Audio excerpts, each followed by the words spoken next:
She was the quintessential picture of perfection, a 21-year-old Birmingham Southern College graduate with a promising future. She loved children. She was going to be an elementary teacher. And she was very, very happy, outgoing. She made friends easily. She never saw a stranger. Until that night when three strangers would do the unthinkable. It was December 20th, 1976. Shehane was eating dinner with her boyfriend in Birmingham.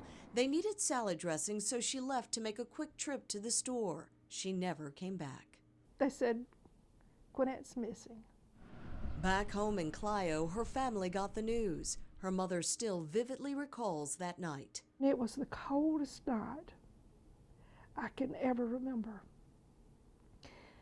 And I remember as we were driving to Birmingham, praying that she was warm.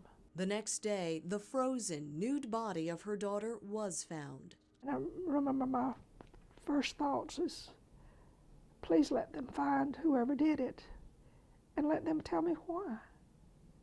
I thought if I could just know why, it would make some sense. Investigator Jay Glass tried to make sense of the case. He performed the post-mortem examination of Shehane's body. He found a minimum of 7 bullet wounds. The gun used held only 6. That means somebody took the time to remove the spent projectiles and reload the gun. Who would commit such a terrible crime? Would the killer ever be found? Then on January 28th, a break in the case. Police arrest 22-year-old Wallace Thomas for armed robbery. Ballistics testing confirmed the gun he used to rob a convenience store is the same weapon used to kill Shehane. Thomas is arrested for the murder. So too are his friends Jerry Lee Jones and Eddie Neal. According to court testimony, Thomas and Neal kidnapped Shehane. The 3 men then drove, all while raping their victim repeatedly, to the 400 block of 38th Avenue North in Hooper City.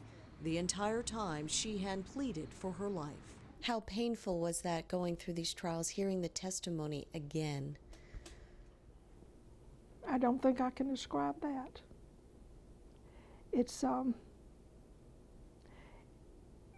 experience I would not wish on my worst enemy.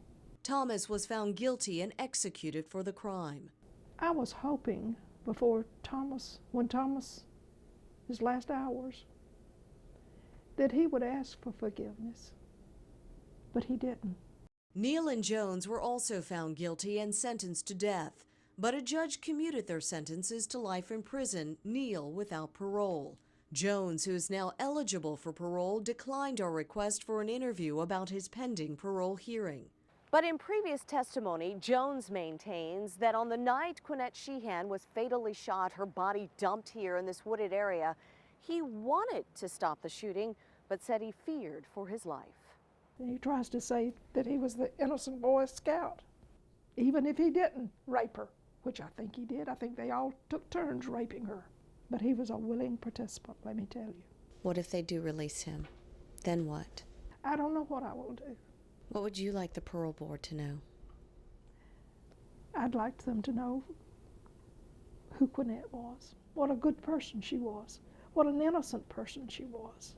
At the golden age of 75, Miriam Shehane never imagined she'd spend her days fighting to keep her daughter's killer behind bars. The question is, should a man who maintains his innocence and spent the last 30 years here in prison be set free, or continue to serve his time for taking an innocent life too soon? What would you like Quinette to know? If I have to fight the rest of my life to seek justice for her, that's exactly what I'll do.